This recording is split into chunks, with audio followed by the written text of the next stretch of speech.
Welcome to Here's How We Get There. It's the daily show filled with conversations about business and mental health in a down-to-earth style with real-world language. Now let's dive in with your co-hosts, Kenneth Shark Kinney and Trey Tucker. All right, Trey, Bill Belichick, as you know, famed NFL coach, was released by the Patriots, after the season and was going to look for another job and struggled in looking for one. A report comes out through various news sources that his former boss, the owner of the Patriots, Robert Kraft, was hurting intentionally Belichick's chances with one of the jobs he was interviewing for with the Atlanta Falcons.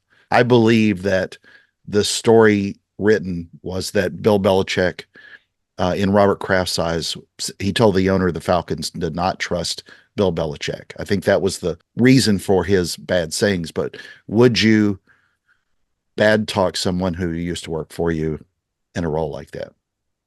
There's a line between bad talking somebody and then just telling somebody, here's what happened. And I don't know if the direct quote that Kraft told Blank was literally, don't trust this guy. Because if that's the direct quote, then to me, that's bad talking and you're drawing a conclusion or you're telling somebody else what to think. But if Kraft said, hey, here are some of the circumstances that led to my distrust of him. Now, you make the decision yourself, you draw the conclusion yourself. And to me, that's just giving information to somebody that's a peer who you would want the same kind of information from as well. Because if you flip the roles and you knew information that would have helped one of your peers or one of your friends and you didn't say it, and then it ended up coming out that you knew it and you held it in, your friend is going to come to you and say, why didn't you warn me about this? So I think there is that line between the two. And if you look at Belichick's track record over the last few years, not only have the results on the field not been what they used to be, but also he's been burning a lot of bridges.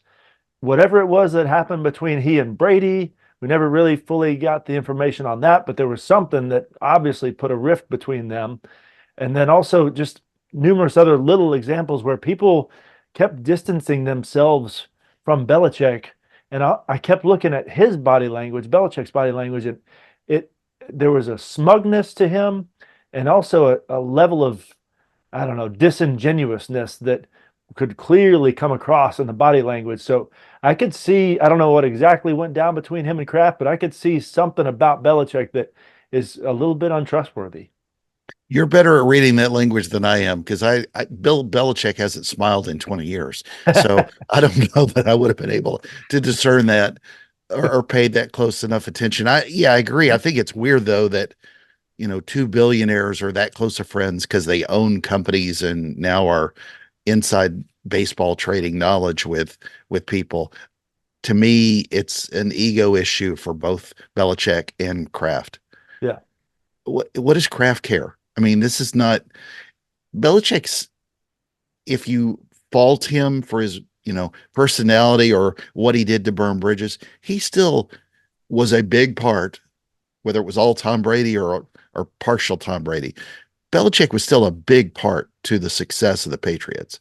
Yeah. Just let the old guy go and, go do his thing. I mean, I can't, when we hear this stuff later, and we haven't heard it for the last 20 years. I know there was a falling out, but I think that a lot of that was due to ego on all their sides. Hell, Kraft probably thinks he was the reason they won the Super Bowl with all his brilliant moves. Right. Just let the guy go get a job. It's a flipping pro football coach for a team that Atlanta doesn't have a chance anyway. I mean, I know they're close to you, but they've sucked forever. No, so, terrible. and if the Patriots were going to play them, I mean, is the owner, is Blank going to look over at Kraft and give him that a boy? Thanks for that info. I mean, it's so weird. It's just, I think more than anything though, just the guy paid his dues in New England. Just let him be. It's not worth trash talking him any more than you need to. So he'll either get a great job and succeed as a coach somewhere, or he won't, but it won't be because he wasn't trustworthy. That was more my point. Thank you for joining Shark and Trey on the Here's How We Get There show. Make sure to rate, review, and subscribe to the show and visit here'showwegetthere.com. That's here'showwegetthere.com.